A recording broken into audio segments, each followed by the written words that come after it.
It's going to be a bit different from this morning's session. So first what's going to happen is each of our speakers will have 7 minutes to introduce their particular subject.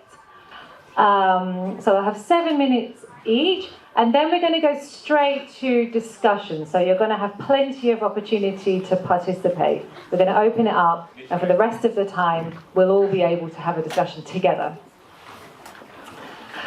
So let me introduce our panel. First up, we're going to have Kate Aronoff, who's here. She is a writer who is a fellow at the Type Media Center, writing on climate change and US politics. And she's a contributing writer at The Intercept. We have Ernest Urtasun, is that okay? Yeah. Who is a Spanish politician and MEP, member of European Parliament, and he's within the Greens European Free Alliance political group. Then we have Kat Hobbs here, who is the founder and director of We Own It, which is a UK organisation that campaigns for public ownership. Then we have Duncan McCann, who leads the digital economy team at the New Economics Foundation, which is a UK-based think tank. And then lastly, we're going to have Matthew Lawrence, who isn't here yet, but his plane was delayed, but he's on his way. Hopefully he'll be here in time to have his 7 minutes. And he is the director of Commonwealth, which is also a UK-based think tank. And I've been asked to apologise for the heavy focus on the UK. We did originally have Charles Santiago on the panel, who is a member of Parliament in Malaysia for the Democratic Action Party. But unfortunately, Charles had to be in Parliament at the last minute. So very kindly, Matthew Lawrence stepped in at the last minute, and he's doing really exciting work at Commonwealth. So I think it's going to be a really, really inspiring panel. So without further ado, I'd like to introduce our first speaker, Kate Aronoff.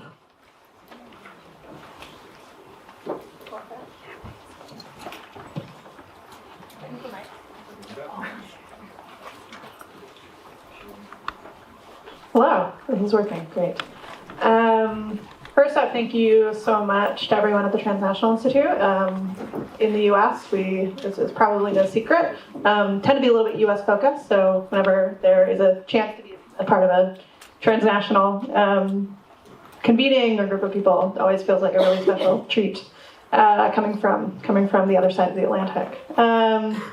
So I am going to talk a little bit about the Green New Deal and the New Deal itself, which of course is a very broad subject, and hopefully we can get into more detail in a Q&A. So I will just give a sort of bite-sized history of how the Green New Deal emerged, and an even more bite-sized history of the original New Deal, which has filled books and books and books of history over the years, and then sort of how folks in the US are kind of thinking through this along the same themes that have been explored today and will continue to be talked about for the rest of the session and for the rest of this conference. So the Green New Deal has a history that's about a decade old at this point. The phrase was coined by Thomas Friedman, who folks may or may not be familiar with, but is a hardly progressive or left columnist for the New York Times.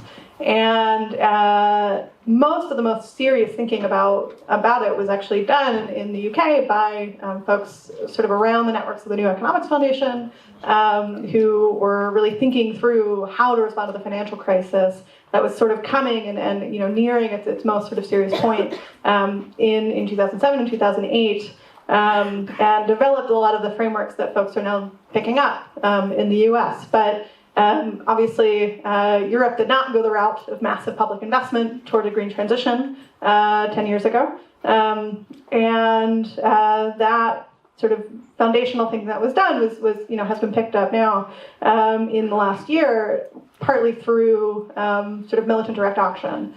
So mainly through the Sunrise Movement, occupying House Speaker then aspiring House Speaker Nancy Pelosi's office in Washington, D.C., with Alexandria Ocasio-Cortez who was part of sort of a wave of very, very progressive Democrats. She's actually a democratic socialist, which is very rare to have anyone sort of identifying as a socialist in the US Congress, sort of launched this whole new era of climate politics, which has done a number of important things that I'll talk about. And, the origin of the New Deal and sort of using that as an inspiration is a little bit of an accident.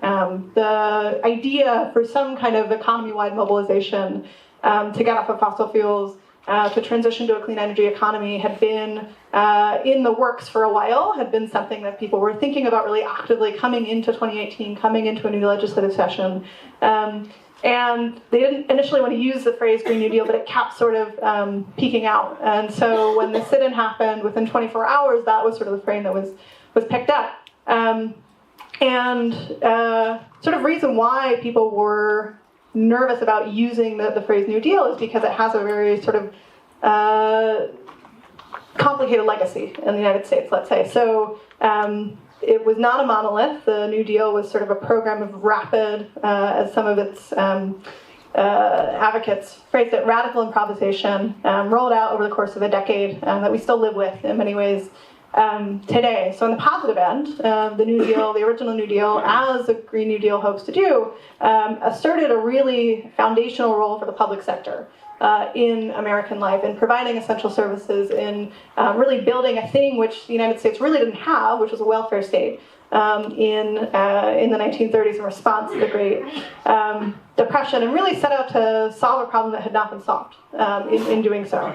And the flip side of that was that women and people of color were largely excluded from many of these New Deal programs, many of these sort of like foundational things that became really constitutive of American life.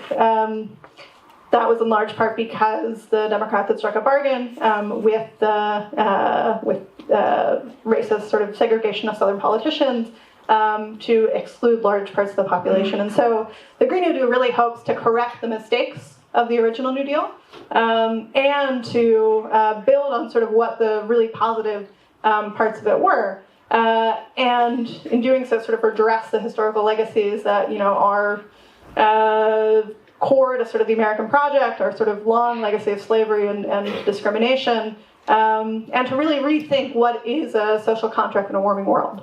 So just to sort of wrap up, and hopefully we can talk more about these things later, I think the way that folks who are pushing for a Green New Deal have been thinking about that is through, literally in the resolution introduced in Congress, these sort of concrete projects. And so if we are really setting out to remake society in the way that a Green New Deal needs to do in order to thoroughly decarbonize, how do you sort of go about that? So one aspect, as we heard today, has been public housing. Just in the last couple of weeks, Alexandria Ocasio-Cortez and Bernie Sanders introduced legislation, in part inspired by some of the work that folks in Vienna have done, and the sort of massive amount of non-market housing in Vienna, to make green, efficient public housing a core part of the Green New Deal, to create jobs, to solve our massive housing crisis throughout the country, and to really rethink what does it mean to house people, what does it mean to build a home in this new world.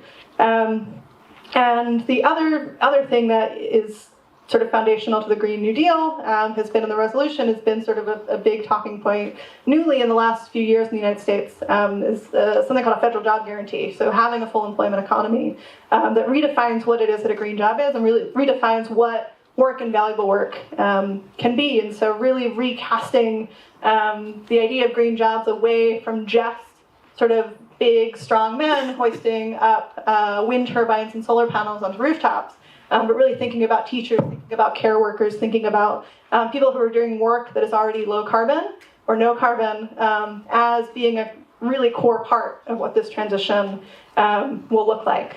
So that, those are two little aspects of what sort of aims to be a broad, real sort of thorough transformation of society. And so hopefully we can get into more detail, but my time is up for now. Thank you.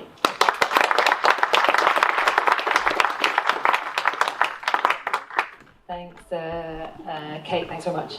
Ernest? Thank you. Good afternoon, everyone. My name is Ernest Urtasun, Green member of the European Parliament, and I've been asked to come and explain a bit of work in defending local authorities and municipalities to actually create change and defend their capacities to create alternative policies.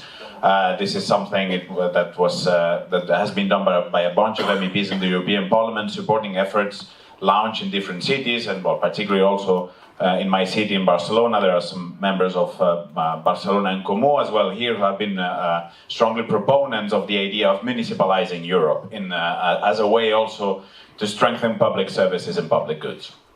And I think the first thing I want to say when talking about that, about the capacity of local authorities to defend public services and public goods, is that this capacity has been very much under threat in the last years, during the whole period of harsh austerity that we have been living in Europe. In many fields, we have had threats, for instance, in initiatives to reclaim water as a public good and as a public management. That was the case, for instance, in the city of Thessaloniki, when there was efforts by the citizens and by the municipality to remunicipalize water as a public good, to have a public management of water, and then the Troika very much intervened against that. But we have had other kinds of threats against the capacity of local authorities to regulate, and probably one of those that you have heard the most is the attack on local procurement made by the neoliberal trade agreements that the EU is striking with different parts of the world. And particularly, we have been campaigning and very much fighting against this kind of privatized arbitration international bodies, where basically when the EU signs an international agreement, any multinational can bring to a private international arbitration court a local authority if they believe they have been excluded from a procurement process, which in a way is a direct attack against the capacity of local authorities actually to promote local economies, which is something that we very much want the local authorities to do. So that has been another way of threatening that local capacity very strongly. And lastly, at the very end of the last term, of the last mandate, we had the attempt on the side of some national governments and the European Commission to push forward with the so-called Notifications Directive, which sounds very technical, but what basically was a new directive enlarging the scope of the old Bolkestein directive, giving the possibility to the European Commission to ban any regulation if this basically, a new regulation from local authorities, if that regulation basically attempted the good functioning of the internal market. So in the last years we have had throughout the years, different ways of intervening in the local capacity to regulate, and at the end of the day, this is an attack on the management and on the defense of the public and the common goods.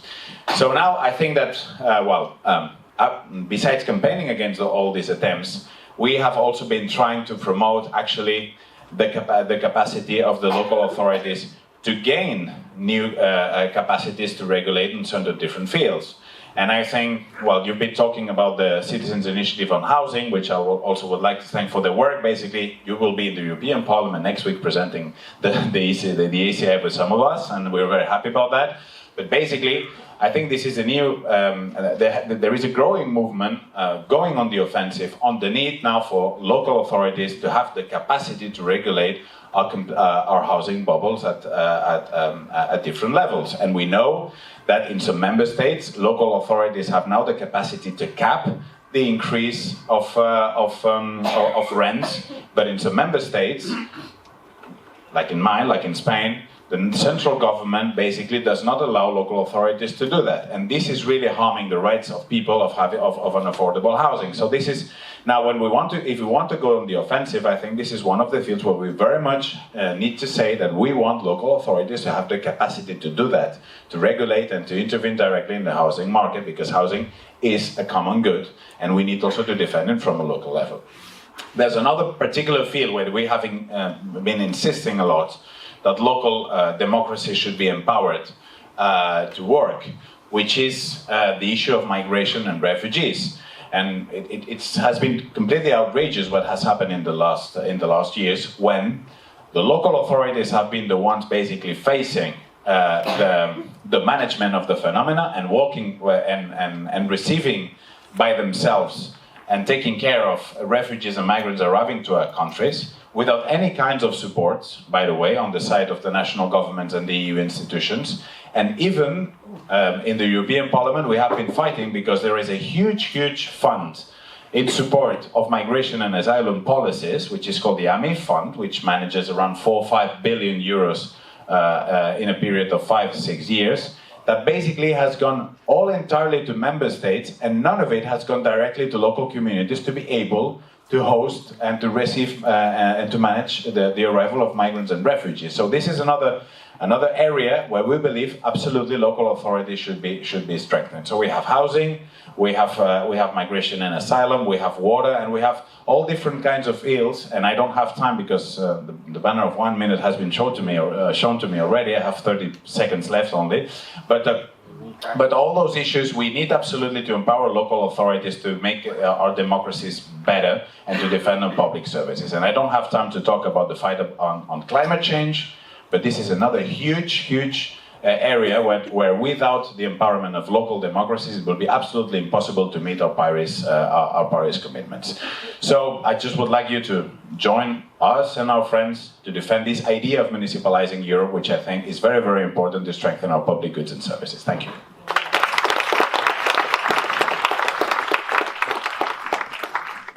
Thanks very much, Dennis. Kat?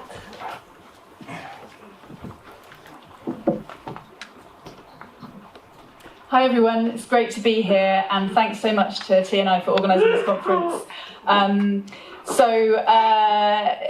We Own It is a campaign for public ownership. We campaign against privatisation, and we try to make public ownership happen. And right now we're kind of at full capacity trying to push for the kind of government that would give us public ownership in the UK, which would be a bit of a game changer. So I'm just curious about the room. How many people here from local government? Okay, and how many academics? Lots of academics and NGOs or think tanks? Yeah, and just general members of the public. I guess that's all of us. It's good to get a sense of this kind of... Trade unions! Oh my goodness. Great. Fantastic. So this is the kind of... The revolution starts here. And the UK hopefully will be some kind of part of it. We could go one way or the other right now. But it's exciting times. So I set up We Own It in 2012, 2013, and I really drew on a lot of the work that the TNI and Satoko had done around looking at water remunicipalisation around the world. So that's been really inspiring to us in the UK, obviously the heart of Thatcherite, free market, horrendous policies. And it's an exciting time right now because we could be taking back our public services, our railways, buses, water, energy, Royal Mail, council services, NHS, and even broadband if we get a Labour government. And if we don't get a Labour government, then we'll have to deal with the consequences, and we'll be fighting against a Tory-Trump trade deal that will definitely be putting our NHS, our healthcare, on the table. And so it's a very stark choice for us right now. But I'm going to talk a bit about what that public ownership should look like hopefully when, not if, we get it, and how we can make it so successful that any future Margaret Thatcher can't dismantle it. And I think there's 3 ways. So first of all, I think we need to be copying all of the best practice and all of the evidence base that's around the world, and that's why I'm really excited to be here today, because we can learn so much from what's happening everywhere else. Right here, right in the UK, we do have councils insourcing services. We do have councils running some bus services. We do have examples like Scottish Water and the East Coast Line. So we can look at all of those examples and learn from them. But then we can look all around the world and see, the post office in France doing amazing, innovative stuff. The railway in Switzerland being the best railway in Europe. Denmark leading the way with publicly owned wind power. Germany leading the way with publicly owned public transport, and we should be copying that in the UK. So I'm really keen to learn about all of the examples that we can take back to the UK electorate and tell them about to make sure that they know that this really is doable and we can do it.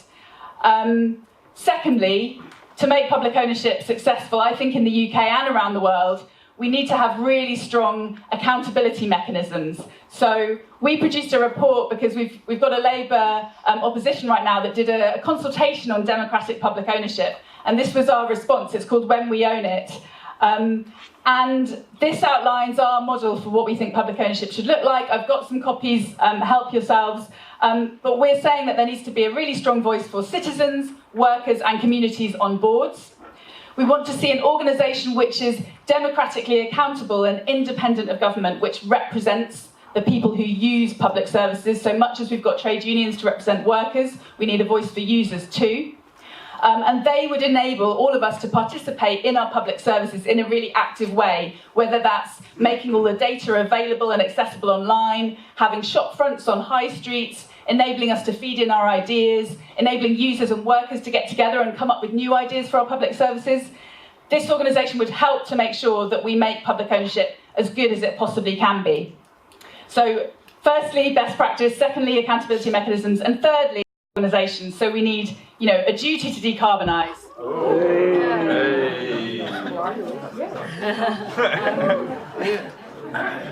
Go on. Don't panic. Only climate change.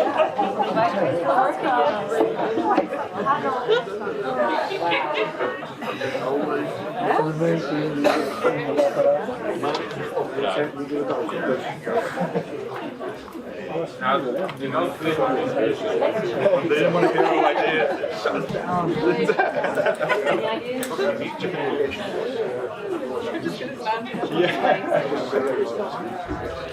Laurie Page. Well, I don't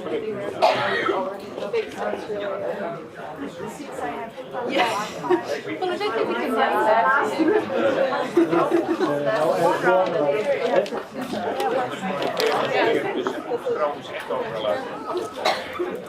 I was just wondering that. Nou de andere kant. In de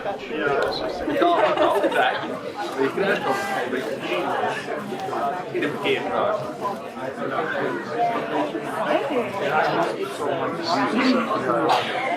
Oh yes, right? Might work.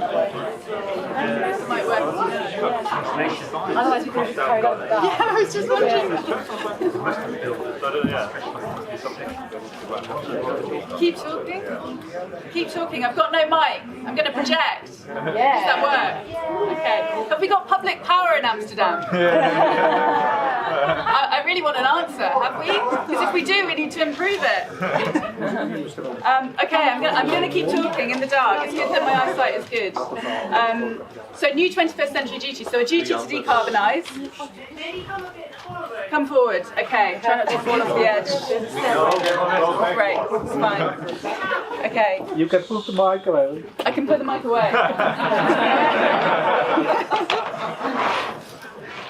Okay, this is a first. I've never done a speech in the dark before. So, yeah, a duty for publicly owned organisations to decarbonise as quickly as possible, deliver on a Green New Deal that Kate was talking about, and make sure it happens. We also need a duty for publicly owned organisations to ensure access for all to basic services, and I think that's where this really fits with the universal basic services agenda, and often those services can be or should be free. And it's really exciting that Labour's talking about free full fibre broadband and the internet as a bit of public infrastructure that we need in the 21st century. Publicly owned organisations should have a duty to work really closely with communities, so we need to move away from the... That was interesting. Carry on here. Great. Publicly owned organisations need a duty to work with communities. So, and I've come to the end. I'm going to carry on. So we need to move away from the kind of, the whole stereotype of top-down managerial bureaucratic public ownership, and make sure that working with communities is at the heart of the agenda for publicly owned organisations. So that might look like, once we, for example, in England, take our water companies back, working really closely with communities to clean up our rivers and our beaches and look after our environment. Or working closely with communities to deliver solar-powered rail, which is a project that's happening right now, being piloted between Network Rail and some stations around the UK. Or, when communities are developing new renewable power, making sure that they're connecting that into the grid as quickly as possible, which will be much easier when we in the UK have a publicly owned transmission and distribution of our energy. And another duty to steward public land and assets.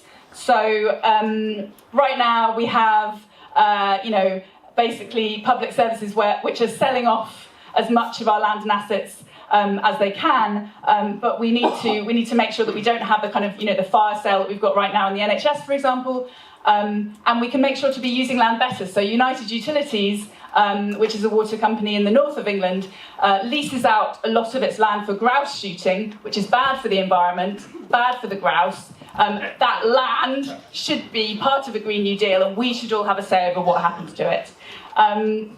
I'm really excited for the conversation over the next few days, and please do give me your examples of great public ownership. I will do my best to take them back to the UK, because we need all of them right now. And if you want a copy of this, do come and get one. Thank you. Thank you very much. Excellent improvisational skills as well. Duncan. Great, so thanks. So I'm going to talk a little bit about data and how cities can kind of regain some sovereignty over data. I'm going to start by kind of giving you a little bit of an insight into how the data economy works, some interesting things about it, and then try and give you some examples about how people are countering this very individualized, enclosed kind of nature of data and what kind of some exciting things that are happening around the world. So whenever really important resources go from being quite scarce to abundant, you have a kind of dislocation and you have quite a lot of disruption in how the economy works. And you can think about the other times that this has happened, in the agricultural revolution, when food transitioned, when knowledge transitioned with the printing press, and so on. These were times of really big change.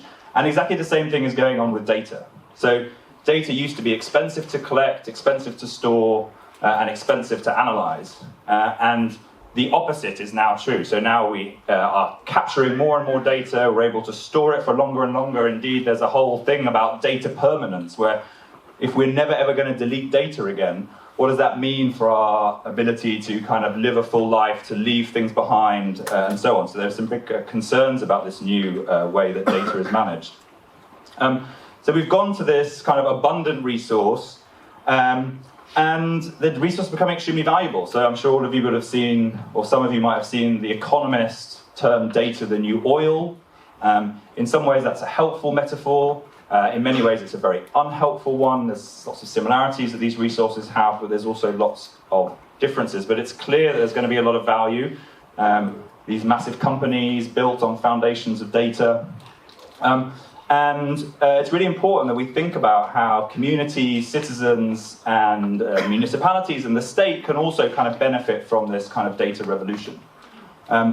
But we shouldn't hide from the fact that there's a really important kind of conundrum that we need to fix in this idea of the state and data. So people are really worried about this dynamic, and even talking to lots of people. So Kat mentioned the great policy to both nationalise the fibre infrastructure, but also give it out for free. And I've had lots of conversations with people about this, and it's surprising the number of people who voiced their first concern about this is that the government's suddenly going to have access to all of their internet traffic. And with what happened in the Snowden revelations, privacy and the controversy, we can't skip away from this complicated relationship that people have in their minds between how data and the state should work. So data is principally, in the economy today, gathered by private companies and enclosed into ecosystems whereby the people, be it at a community level or a state level, just do not have access to. This has been the kind of the dominant model. That's how we've seen these billion, and now we've got our first kind of $1 trillion companies emerge is by enclosing and building on this massive foundation of data.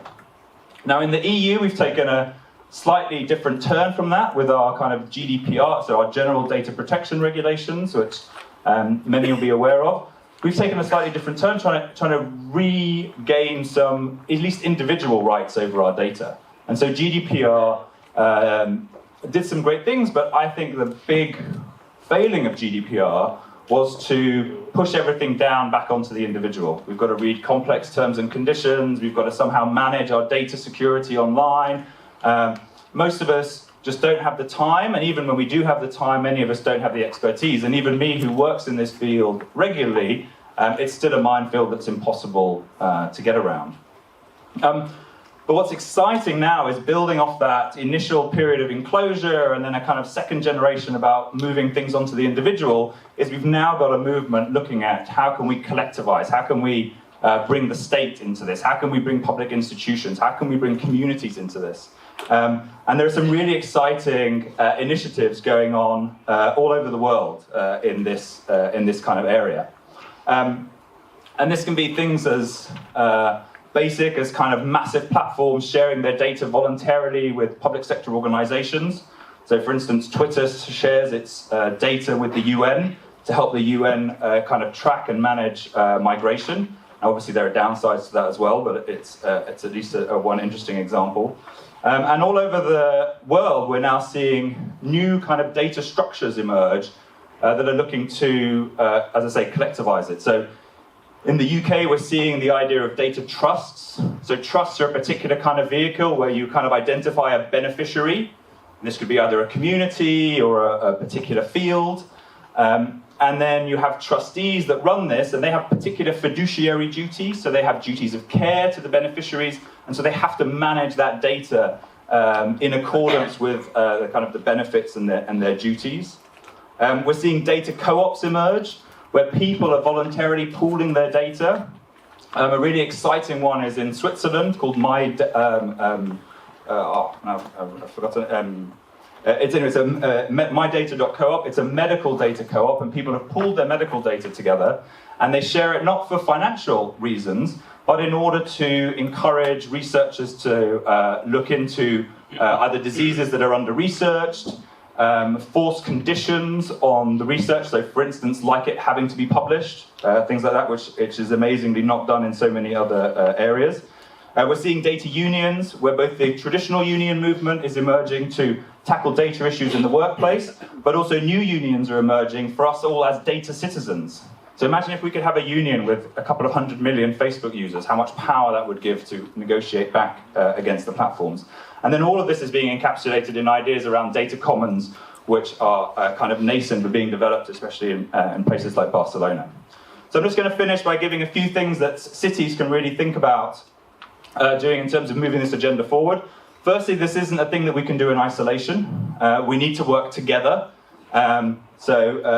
Places like Barcelona and Amsterdam have signed up to kind of a digital charter. This is something we should really think about doing.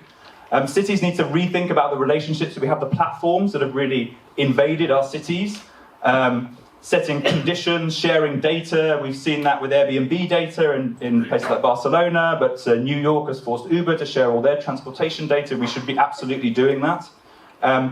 We need to encourage kind of citizen-led networks. It's not enough just to focus on the data. We also need the infrastructure, like Kat was saying about the broadband. What's so exciting about this is it's taking a piece of infrastructure, digital infrastructure, and making it a public good.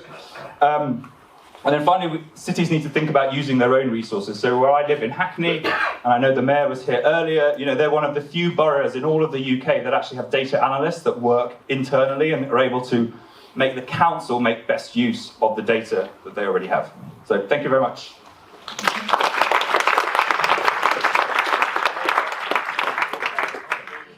Thank you very much, Duncan. I think Matthew Lawrence is in a taxi. He's in a race against the clock. He's rushing over here in a taxi, and he's going to be here in about 10 minutes. Yeah. So I think what we're going to do is already open up the discussion and then take a few comments and questions, and then when Matthew arrives, he can have his 7 minutes and then we can go back. That's okay with everyone? Could you just put your hand up if you have a comment or a question? I just want to get a sense of how many people there are. Raise your hand. It was clear enough. It's clear, yeah. Solved. I see a couple. I see a couple more. Can you keep them up? Any more? Any more? Okay, start with you. Combining the efforts of Microphone is it running? Is there someone with a microphone? Thanks, Lucas. so I'm a little. It's not on.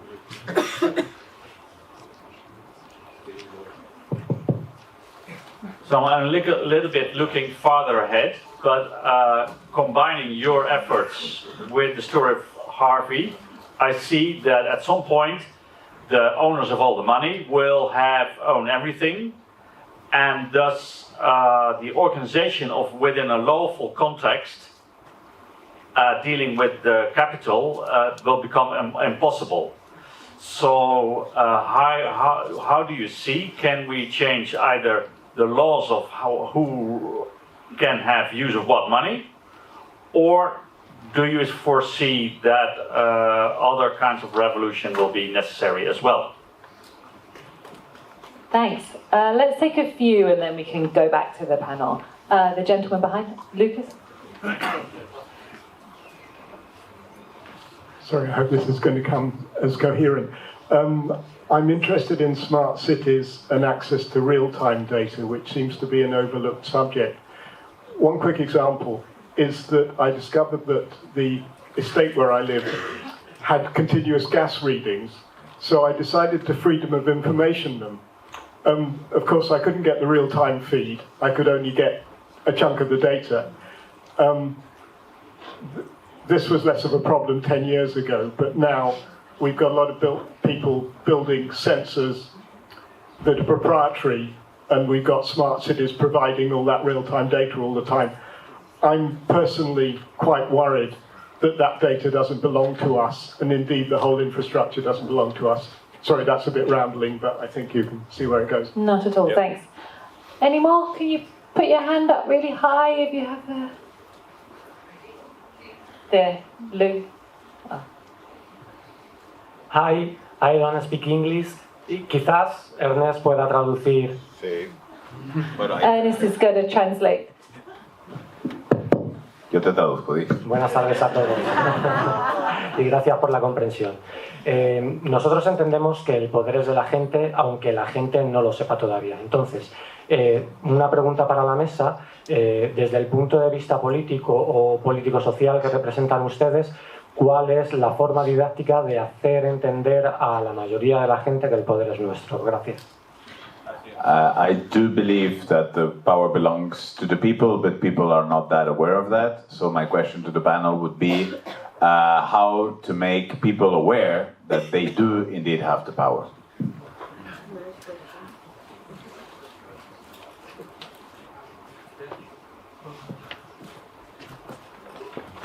I have a question for you, Ernest. This is Dario from Public Services International. I think one of the key issues that have emerged from the panel, but also from this morning's discussion, is the friction between the power and the resources that local government has and central government.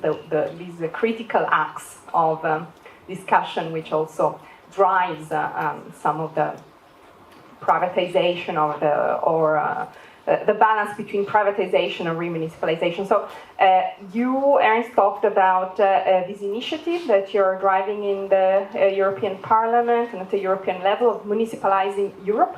I'd like to hear, how are you building a critical mass of local government and local authorities which are with you? Are these like umbrella organizations like C40, UCLG, ICLEI? Are they with you on this, or if not, how are you rallying progressive local governments to your cause? And what can civil society, unions and other actors do? Because I believe that the financing is really a key argument here. Thank you. Thank you. And there's, let's take one more at the back there, the lady, Amira. And then we'll come back to the panel. Sorry, it's not really a question. It's just for Duncan. You mentioned about the charter that Barcelona and Amsterdam had signed. Could you just say some more about that? Just what it is that they've signed up to, what is it that they're hoping to achieve, and whether there are plans for any other authorities or cities to do the same. Thanks. Who would like to? On the question on the movement of municipalizing Europe, maybe I didn't explain it correctly. This is not at all an initiative that comes out of the parliament. We basically in the parliament are in support of something that comes from actually municipalist movements, where of course I have my colleagues from Barcelona, but other cities that basically have emerged as really grassroots alternatives in different cities of Europe.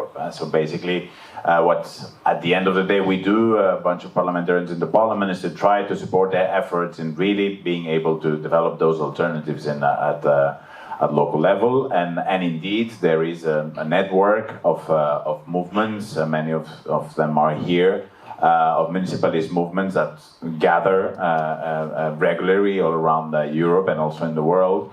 And then, of course, indeed, we have the more formal structures of where the cities participate at EU level, like Eurocities, for instance, where Barcelona is very active, where they also try to bring that voice into there. So our work in the parliament is more to support their efforts. I mean, I think that one of the positive aspects that we have from Europe in the last years is that really those alternatives coming from cities is really getting stronger and stronger. So basically what we try to do is just to give support to them.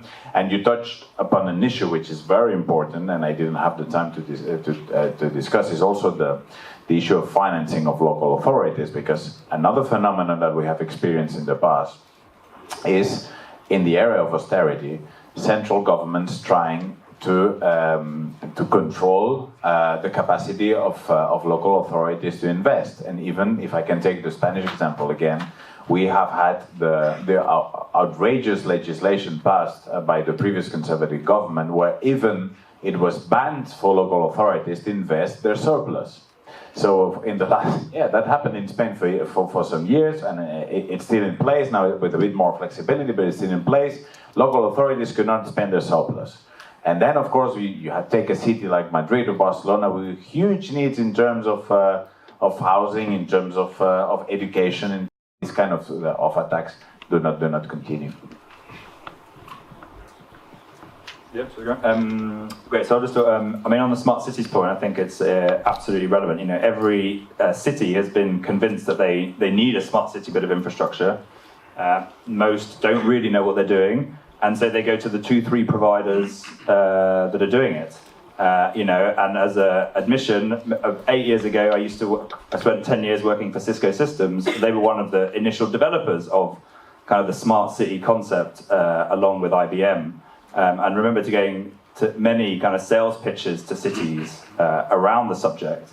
And what's the only good thing about what's happened in the last kind of decade is that at least there's a lot more awareness, and I think some is really interesting fight back happening, especially with Sidewalks Labs in Canada, where after an initial attempt by Alphabet, so the parent company of Google, to kind of really enclose and retain really proprietary control over all this data that was generated in the city by citizens. They have now had to, and again, it's still in debate, but they're kind of putting it in some kind of at least vehicle that it will be accessible by the city. But it's absolutely critical that when cities are thinking about becoming a smart city, that they don't succumb to the let's just let somebody else bring in, own the infrastructure, own the data. That's a massive mistake. I think your other point about real-time data is really interesting. So some data is really only valuable for a few milliseconds while it's real-time and actual. And then as it peels off, it becomes much less valuable. And one of the data sets that is a good example of that in the UK is our TfL has released all of kind of our transport data. So And it released it through an easy-to-read kind of API, which is a kind of way for two applications to talk to each other. And what it developed was a whole host of companies that developed around tracking your buses going around London, how to move around London. So making this real-time data openly available generated a lot of value. Now, you can definitely argue that who generated the most value? Well, it was probably the likes of Uber, Google, and now Citymapper. So most of the value actually ended up being enclosed. But these, again, are interesting kind of models, and so really interesting to think about, how, as so much more data becomes available, how we might get access to more of it in real time, bearing in mind the problems of sometimes identifiability and things like that. Just very quickly on the charter, so yes, it's a really exciting, it's got kind of 5 prongs to it. I will not remember all of them, but it forces people to think about privacy enhancing, around algorithmic bias, data rights, things like that. There are, as far as I know, only 3 or 4 cities that have signed up to it, but I'm sure that they would really welcome other signatories, and I think it's definitely something that we need to see kind of develop. And this, I'll leave it at that. All right. Thanks very much. Matthew Lawrence has arrived. Welcome, Matthew. Just got here and after being delayed. Yes, exactly. I think we'll just carry on answering this round of questions, and then Matthew, you can take the hand. On the smart cities, just to add to what Duncan said, I think we really need to be thinking about publicly owned taxi companies that fit in with public transport in cities as a whole, nationalising Uber.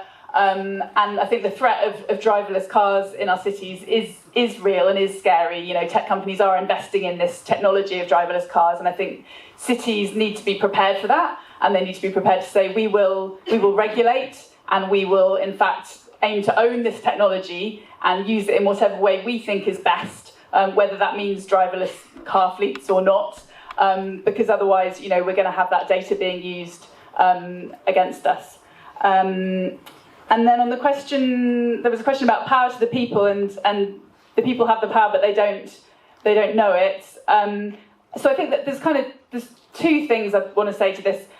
I think on a more superficial level, there's this sort of conversation that happens in the media where, so in the UK, people do believe that they have the power in the sense that, public ownership is really, really popular. And for all of our public services, around 3 out of 4 of us think they should be in public hands.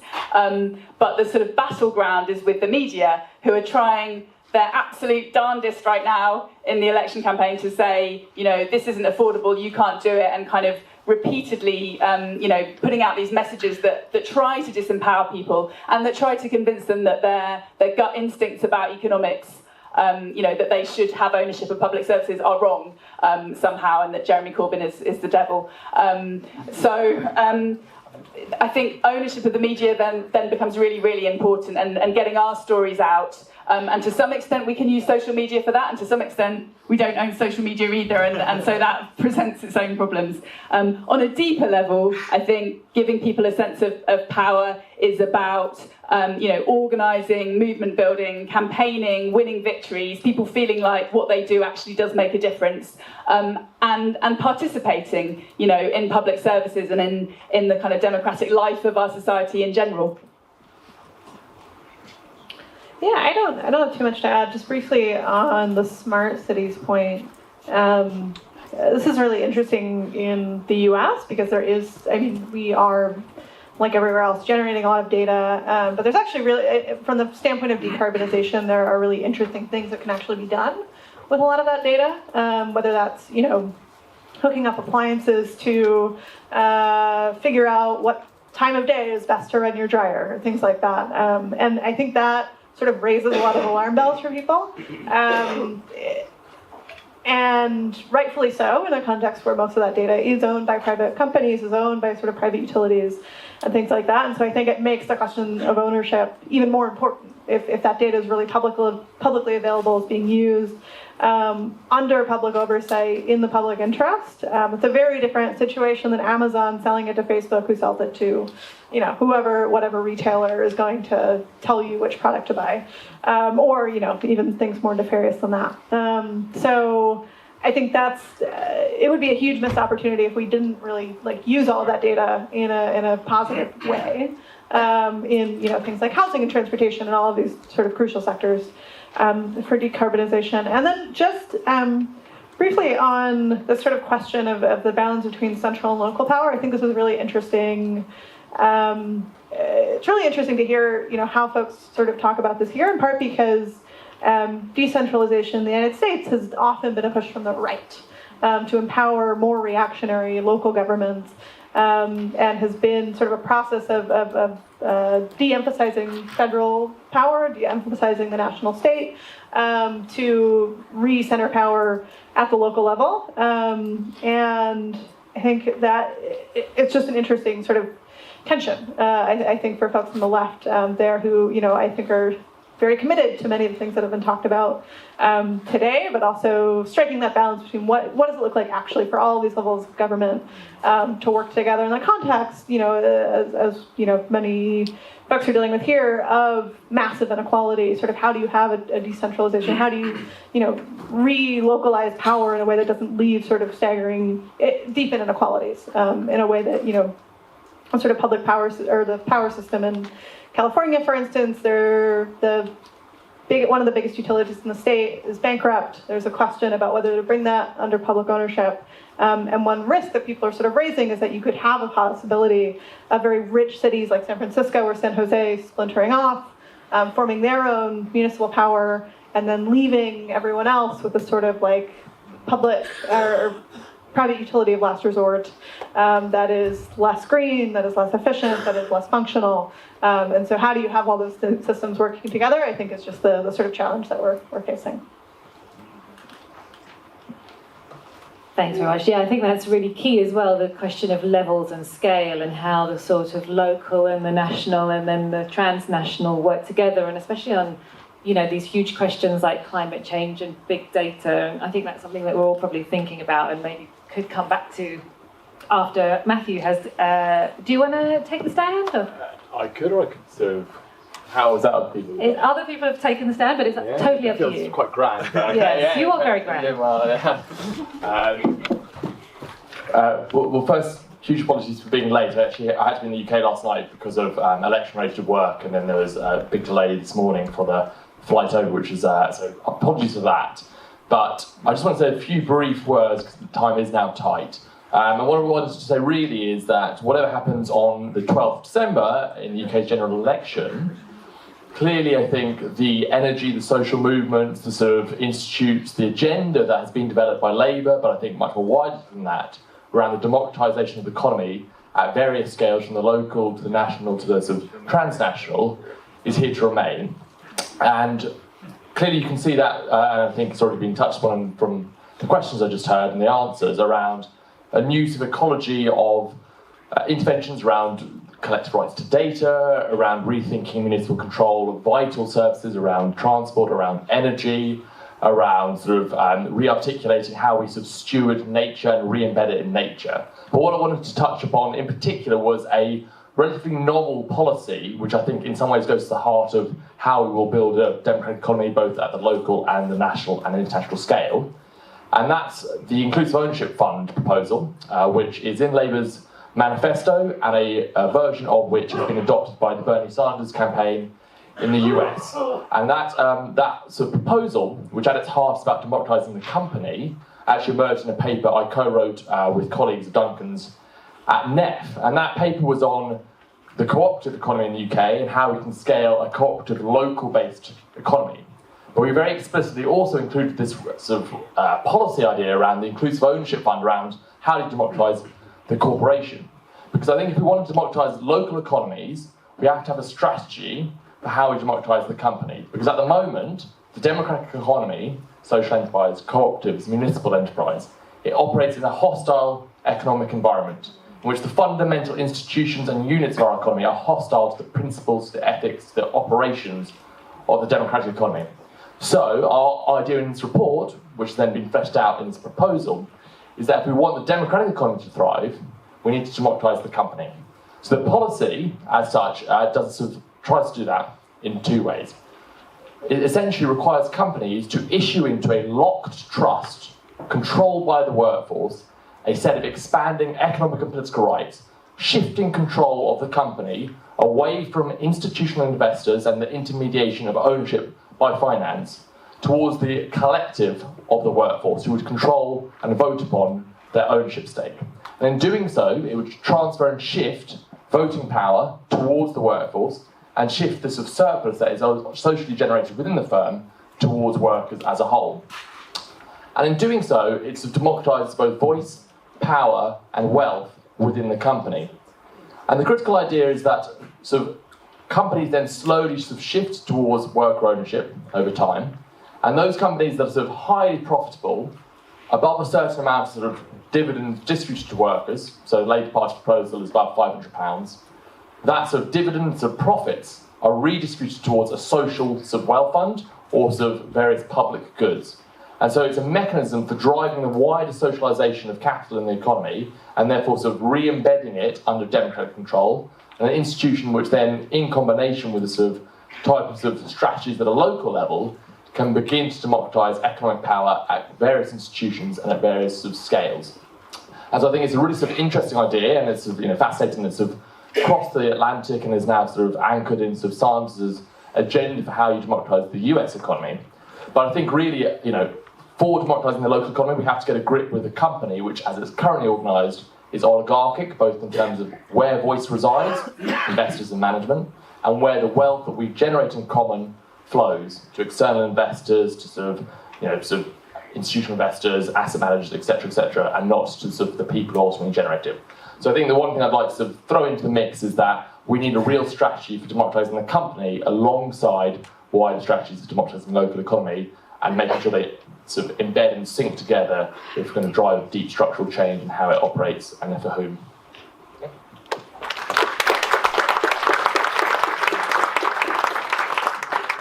Thanks very much, Matthew. Thanks for stepping in at the last minute. Really appreciate it.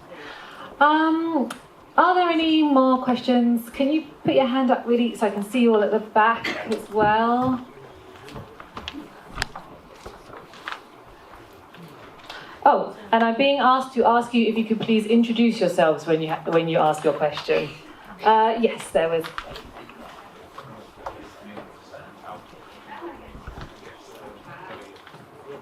Okay, my name is Carla Huisman. I'm a researcher at the University of Delft. I'm also an activist in Amsterdam in collaborative housing. And I have a question about the cooperative, the making into a cooperative, so to say, of businesses, which was the last talk about. Because one of the problems in the collaborative or cooperative housing is that it can be very exclusionary in itself. So what I'm worried about is that you have great corporations with people that work there that are highly educated and otherwise have social and other capital, so to say, and that they get all this power and the participation and they have the time for it as well. But and then people that have less resources and just need a job, so to say, they get into these other things. So I'd like to, comment. Thank you. Anyone else but? Gentleman at the front, and then one in the blue here. Okay. Whoops. Andy Rutherford from the Asia Europe People's Forum. 3 congratulations, the title, Enabling Democratisation of Local Economies, to Kat for talking us through fantastic, inspiring work in the UK on services, bringing up the issues around the Green New Deal. And so to try and tease them all together, how do we democratise aspects of local economies which are predominantly in the service sector? Okay, so famously 75-80% of the UK economy is in the service sector. One of the key industries is tourism and travel. In London, 1/7 of employment is in tourism and travel. So how do we democratise local economies where services are the predominant way of interacting in the economy. Thank you. And there was someone here at front.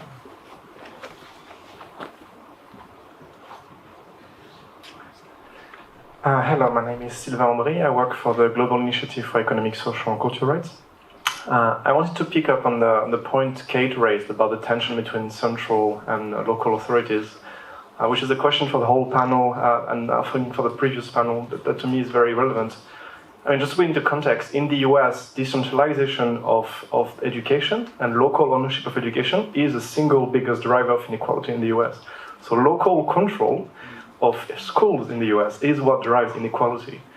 And so I would like to some more critical comments. I mean, is a local control of social housing really a good solution that will reduce inequalities, or will it allow richer cities to reduce inequality, but poorer cities to not address it? And we keep on hearing about Barcelona, Madrid, Grenoble, all these rich cities, but we haven't seen any poor city, maybe one in the UK. We haven't heard from many poor cities yet. And those poor cities, if you keep the economy local, it will remain poor. And so they will need solidarity from other cities. So there's surplus. I don't know why the surplus was not allowed to be spent, but the surplus they didn't allow to spend a surplus in order to transfer it to a poorer municipality. That's a good thing, I think. So the fact that you can't spend a surplus is not necessarily a bad thing. It depends what money is being used for. So just some thinking on that. Thank you. Yes, and I also think thinking about it internationally as well. I mean, if we're talking, especially if we see the economy as global and perhaps as even imperialist, then is local wealth building, where is that wealth actually coming from if we think about it in a global context? I think that's also something to think about. Any questions at the back? Put your hand up really, really high. Okay, gentleman there in the middle.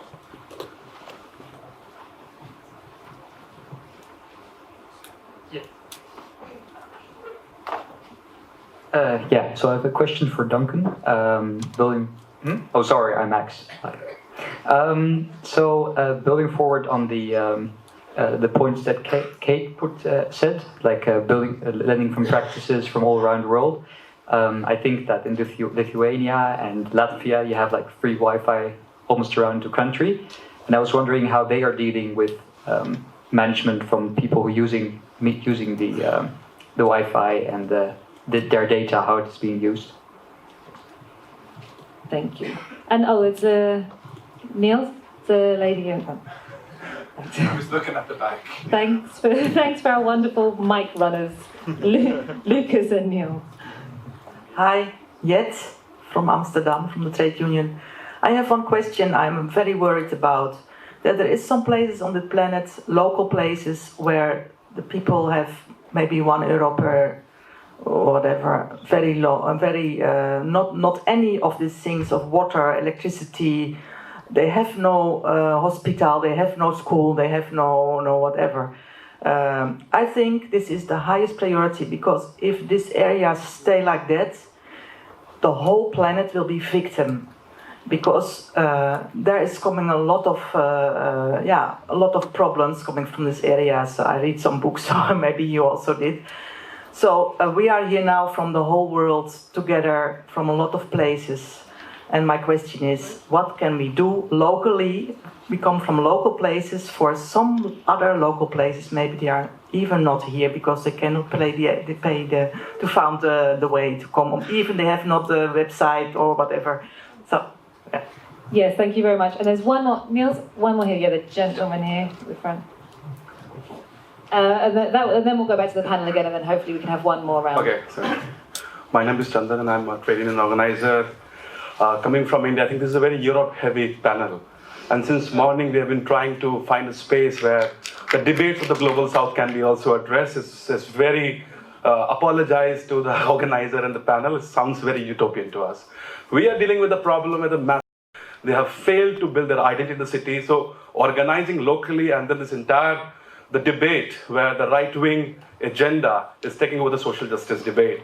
So I think we are totally in the different corner, and I don't understand in the Global South that how these debates can be also built it in that manner. So I'm just this is not a kind of any question to the panel, just wanted to address and highlight it. Thank you. Thank you very much. Yes, and maybe if the panel wants to address all the questions, but particularly these questions that keep coming up about sort of global inequalities and the global division of labour and how that all fits in with this local idea of wealth building. I'll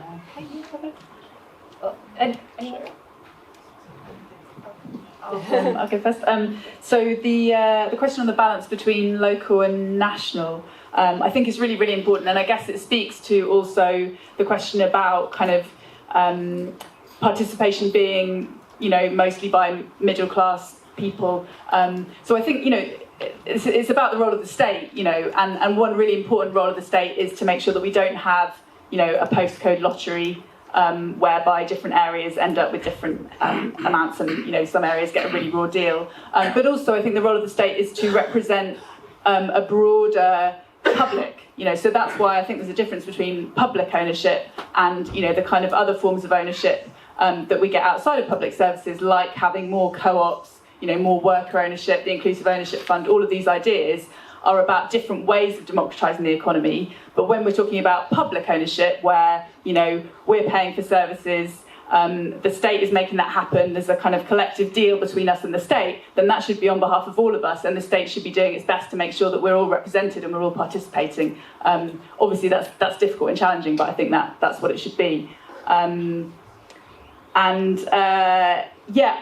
don't have an answer on tourism and the service sector. I think we should. That's a bigger conversation. So we talk about a mixed economy, and we think, at We Own It, we basically argue that if we have public services in public hands, then we get a chunk of our economy and our public services back under the control of the people, and that's a pretty good start. But whether we, end capitalism altogether, whether we, say that people can't have small businesses, we don't say that. But it's a good question. Let's talk about it.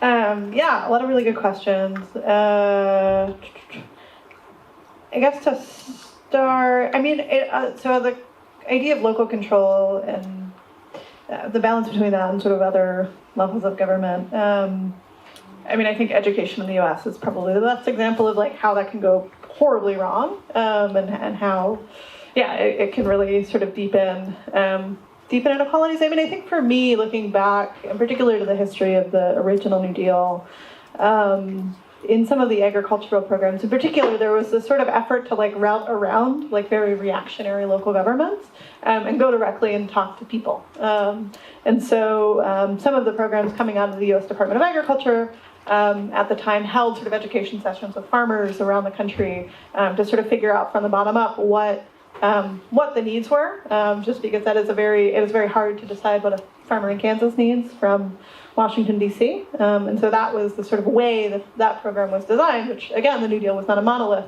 It included many different parts. But sort of this formula, which I think is a reasonably good one, of figuring out from the grassroots what is needed, what kinds of resources are available, doing real education, and then making resources available from the top. So not sort of leaving it to, whatever kind of reactionary tax codes are built into the local level to decide, which municipalities or which states, which provinces get resources. I think that is sort of key, because I think for finance in particular, local cities and states and regional governments are under a lot more stress and can't spend in the same way that federal governments can. Also on that point, I think the question of what this looks like in a global perspective from the perspective of climate is something I think about a lot, in part because the U.S. is the largest historical emitter of greenhouse gases, and like a lot of economies in the North, has gotten tremendously rich off of extracting land and labor from other parts of the world, bringing it to the North, and then refining it and building sort of large economies. And so I think the issue is to see sort of working people around the world as in solidarity with one another, and so recognizing there is tremendous inequality in places like the United States and places like the UK and Europe, and also the US in particular, and governments in the North owe a great deal to the South, and that is transaction that can only really happen at the international level and using the sort of resources and power of the state. And I think that's a demand that has to be made of a federal government. And even more so, a federal government sort of in relationship to the rest of the world. So after this, I'm going to the climate talks in COP in Madrid. And there, the conversation, the demand from the South for a long, long time has been for loss and damage financing, for climate financing, which the US has been sort of the most aggressive in just pushing that conversation off of the table. So really making the question of finance just totally, non-viable in the international sphere. And so I think we actually don't know, what it could look like for the US to, and, for many global North governments to engage in good faith in those sorts of forums, and what it could look like, not only within bodies like the UNFCCC, but also in the WTO and the IMF. Like, what would that even mean? Because it's never, like, the US has never engaged in those spaces. It's always wielded power for the benefit mainly of corporations, for the benefit of capital in the North. And so I think that's the real challenge of this, is as we sort of democratize our governments in the North, democratize sort of our economies, how can this work in a global context? And I think the project of decarbonization, the challenge of climate change, really forces us to think about that question, because carbon does not know borders. This is a global challenge, and there's just no way to do it without some sort of very serious redistribution of wealth and sort of rethinking about where value is coming from overall. Thanks very much. Who wants to go first on? No, on the debate on the tension between the federal and local level, which of course it's a very legitimate discussion that has very different elements, and I see also the risk, and I will put some examples. But our idea when we say that we want to support those local authorities around Europe who want to have the capacity to regulate is because the tension is not that much between those local authorities and, I suppose, federal level, but it has been in the last years in Europe more attention between the local authorities and the capacity to regulate in front of a growing corporate Europe. And that was another kind of tension. I mean, and to go to the tourism example, to link it to your question. Well, we have the example of Airbnb and how the local authorities have been claiming their capacity to regulate those kind of activities in the cities. And here, I think the idea of giving the cities the capacity to do that, I think, is a progressive idea, and we should absolutely go for it. So I think that the idea of supporting this municipalization of Europe is more to strengthen the capacity to regulate in front of a certain idea of corporate Europe. But I agree with you that, of course, a certain that movement can take a reactionary form. And we have counterexamples in Europe, and I will put a couple of examples.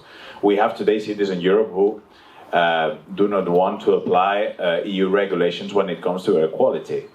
This is not out to you to tell us how to do that. Well, here, of course, that takes a reactionary form, and of course, it's not for a local authority to say, no, I don't feel bound by a binding international treaty. I mean, of course, and then we have even worse examples.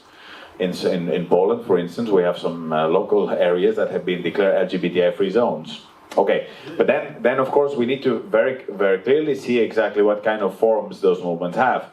And I think that as progressives, a movement of local authorities trying to fight corporate Europe and try to retain the capacity to regulate public goods need all our support. And then of course it can have other forms that of course we need to fight.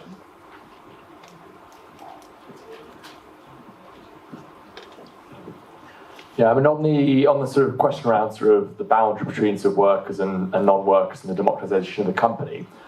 So I'd say that the sort of animating thrust of the Inclusive Ownership Fund proposal is to try and transform how the company is currently treated, which is sort of an object that is controlled by and for sort of an unholy alliance of institutional investors and executive management, towards something much more like a democratic commons, something that's sort of governed, controlled by a series of overlapping constituencies which have sort of political and economic rights over sort of the company, but don't necessarily have the right to sort of exhaust it.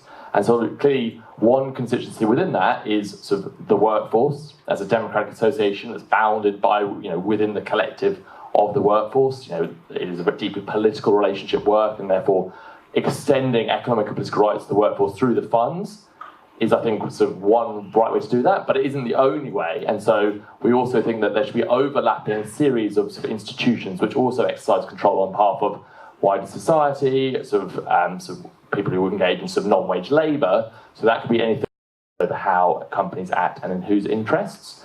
So I think, and clearly the company is only one part of a much wider ecology of institutions we need to democratise sort of the economy at scale, both local and beyond. And then just one other point on sort of Green New Deal and sort of service economy. I think one of Kate's co-authors, Alyssa Bastoni, has written very well on sort of how the Green New Deal has to sort of shift our economies away from production for accumulation sake towards justice in social and ecological reproduction. And clearly, if sort of, a massive ramp up of public investments sort of anchors the Green New Deal, I think the sort of accompanying sort of strategy for progressives is a much more active and inventive industrial strategy. Industrial might be the wrong word, but that's sort of the political imaginary we have these sort of things. But essentially, how can we scale up, local-based rewilding projects, care cooperatives? There's a whole sort of series of things that if we begin to fundamentally reorient our economy towards life making and sort of joy and creativity rather than just sort of extraction and accumulation, then I think clearly there's a huge scope in service-based sectors, but we'll have to be inventive and sort of democratic in the institutions we build and design. I'll just treat very quickly the question about state and data. So you're right, in some Baltic countries, they do already provide lots of free services. And Estonia is a really interesting example where they have everybody has a kind of e-citizenship number, and everything can be done through the web, from engaging with your local authority, voting, all of this kind of stuff. And there's no real concern about the state's use of that data. The other thing to really point out is that if the state wants to get your data, it can. It can either get it through kind of backdoor channels, which it has, or it can officially requisition it in the same way you can get a phone tap and all these kind of things. So the state has no issue really getting hold of our data. The other thing is that our attitudes to who and how we share data change over time.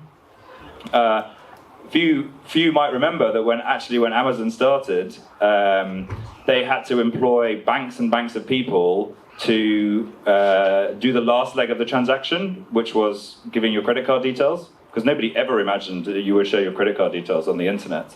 And so banks of people, so you would do all your ordering, put it in the basket, and then you'd have to call up to make the final payment. Now, how far have we come from now? Now, probably many of us have one-click shopping available with Amazon, so they just retain it. So our attitudes to how we share and who we're comfortable sharing with and what we're comfortable sharing changes over time. And then it's also just interesting to just point out the example of China. So China is implementing what they're calling their social credit system, which to all intents is an episode of Black Mirror. And so there, all of your interactions socially, financially, are basically condensed into a single number. And this is your trustworthiness score. Based on that trustworthiness score, if you have a good score, you can get access to cheap loans, visa-free travel, things like that. And if you get a low score, you can literally be banned from taking a plane, getting on a train, access to jobs, access to finance, and so on. Now, what's more interesting almost than the dystopian nature of it is the way that actually from a kind of Chinese Confucian perspective, it's actually not as crazy as it seems. And so in China, they value kind of societal harmony in some ways differently to us here, and certainly have a different perspective on individuality. And so again, these cultural ideas about how we run our society also translate into how we think about the data and what we're prepared to share and who we're prepared to share with. So just to kind of illustrate, it's quite a complex ecosystem, and what we're comfortable with today will certainly not be where we are in 5 years' time. Very hard to predict where we will be. Thank you very much. It's time to wrap up, but before I do that, and thank all the panel and thank you, I have an important announcement. So after this, the next part of the day, there's going to be 3 sessions, 3 parallel sessions, so you have to choose which one you want to go to.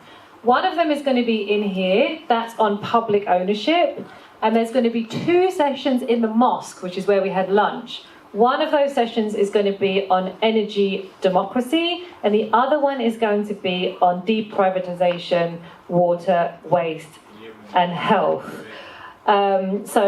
If you want, and only one of them is going to have translation, and that's the one here. The other 2 are going to be in English, I presume. So the one here on public ownership will have translation, and the other 2, which will be in the mosque, won't. What I've been told to say is that there's limited seating. So if you want to get a seat in your favourite workshop, stampede to the door in a very calm and orderly manner. So I just want to say I think it's been a really, really stimulating panel, and thank you all for your participation, and thank you to all the panel members. And we have some gifts. From who? Thank you to everyone.